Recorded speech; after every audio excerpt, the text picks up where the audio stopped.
Have you ever looked at a map of the world and asked yourself a very simple question? Why does the United States military have over 750 bases in 80 different countries?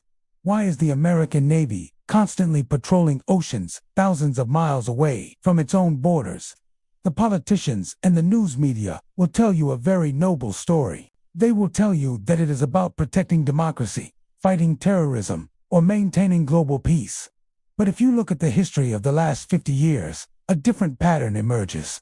A pattern that has nothing to do with human rights and everything to do with a specific currency. To understand why wars are really fought today, we must understand the concept of the petrodollar. This is the hidden engine that allows the United States to live beyond its means and dominate the globe. But to understand the petrodollar, we first have to go back to the year 1944. Before the end of World War II, the world powers met at Bretton Woods to design the global economy. They decided that the US dollar would be the world reserve currency. But there was a catch. The dollar had to be backed by physical gold. This meant the US could not just print money out of thin air. They needed gold in the vault to prove its value. For a few decades, this system worked relatively well. But then came the Vietnam War and massive government spending in the 1960s. The United States started printing more paper dollars than they had gold to back them up. Countries like France noticed this and started demanding their physical gold back in exchange for the paper dollars. The U.S. gold reserves began to drain rapidly. The system was collapsing. So in 1971, President Richard Nixon went on television and shocked the world. He temporarily suspended the convertibility of the dollar into gold. Suddenly, the U.S. dollar became a fiat currency. It was backed by absolutely nothing but trust. The value of the dollar started to crash. The U.S. was facing an existential economic crisis. If the world stopped needing dollars, the American economy would completely implode. They needed a new reason for the world to hold and use their paper money. So in 1974, Secretary of State Henry Kissinger made a secret trip to Saudi Arabia. He made a deal with the House of Saud that would change the course of history. The deal was incredibly simple, but brilliantly evil in its logic. The United States promised to protect the Saudi royal family militarily against all their enemies. They promised to sell them the most advanced weapons on earth. In exchange, Saudi Arabia had to do just one thing. They had to price and sell their oil exclusively in US dollars. They also had to invest their surplus oil profits back into US government debt. Since Saudi Arabia controlled the oil market, all other OPEC nations followed suit.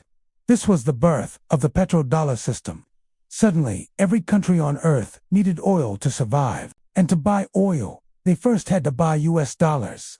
This created a permanent, artificial demand for the American currency. France, Japan, Germany, and China all had to produce real goods, like cars and electronics, to earn dollars. But the United States could simply print those dollars for free. It was the greatest economic privilege in the history of mankind. It allowed the U.S. to run massive deficits and fund a global military empire without going bankrupt.